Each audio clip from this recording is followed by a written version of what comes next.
Everything always is changing around us. And I would propose to you that change is something that can either be a very welcome thing to us, or it can be something that elicits great fear and hesitation. Generally, I think there's something in all of us that is hesitant to change. Things might be working well. We don't want anything to upset that. But we all know that when we're mired in some difficult or dysfunctional situation, we long for change. The season of Lent, of course, is all about change.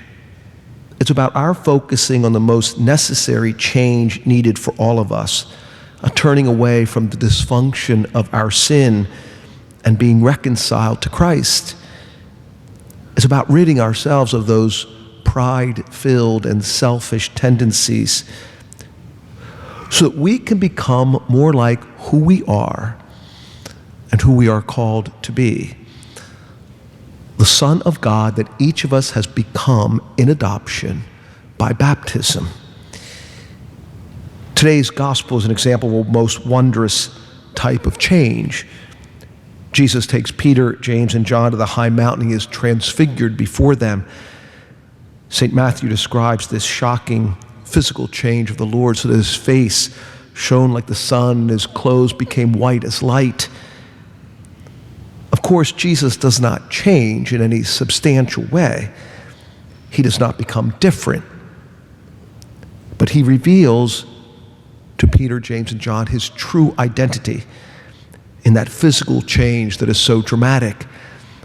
And the voice from the heavens that says, "This is my beloved Son, listen to him." And this is exactly the type of change that you and I are meant to undergo, especially in this time of Lent. All of us are God's priceless children. Each of us has been called into being by God's infinitely wise plan.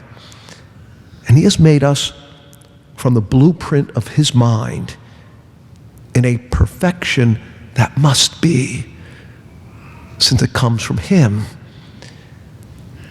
And yet this personality, this identity that is ours, has been disordered, wounded, and disfigured by original sin and by our own personal sin.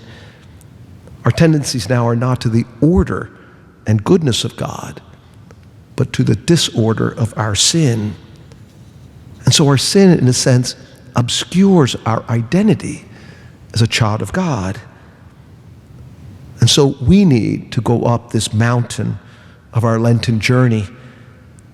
We must embrace this call that we receive every year on Ash Wednesday to pray and to fast and to give alms so that we might be transfigured. Again, not changed into someone different from ourselves, but transformed so that our true identity might be revealed. Sin is never a way that we are ourselves. It is a repudiation of who we are and who we are called to be.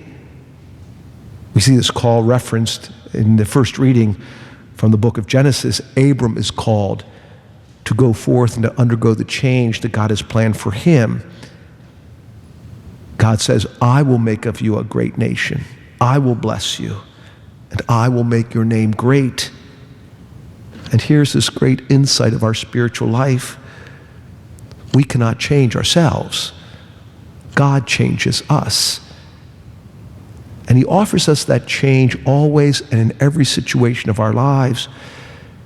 By virtue of our baptism, again, and all the graces that flow from the sacramental life of the church and all of our good works, he offers us his grace and his mercy. And here in the Holy Eucharist, he feeds us with himself so that we can become more and more the one whom we receive, part of the mystical body of Christ. Tomorrow we will begin our annual 40 hours devotion, and we'll have adoration of the Blessed Sacrament here in our church after all the Masses, Sunday after our 11 o'clock Mass, and then Monday and Tuesday after our 9 o'clock Mass in the morning, throughout the day until our 7 o'clock closing of evening prayer each night. This special devotion, as with all of the devotions of the church, are all so that you and I might be changed, perfected more and more each day in God's grace, so that in the words of St. Paul in our second reading, we might advance in this holy life, which is his design and plan for us. May we do that, availing ourselves of this special opportunity over these next 3 days and throughout the season of Lent. May we embrace those Lenten hardships of our Lenten disciplines of prayer and fasting and giving alms, again, not as ends in of themselves, but as means to the ends of that change that God desires for us. So our sinful inclinations may disappear, our sinful habits may be broken, and that we might become more fully who we are, God's beloved sons and daughters, shining in his radiant light, transfigured by his power and his grace.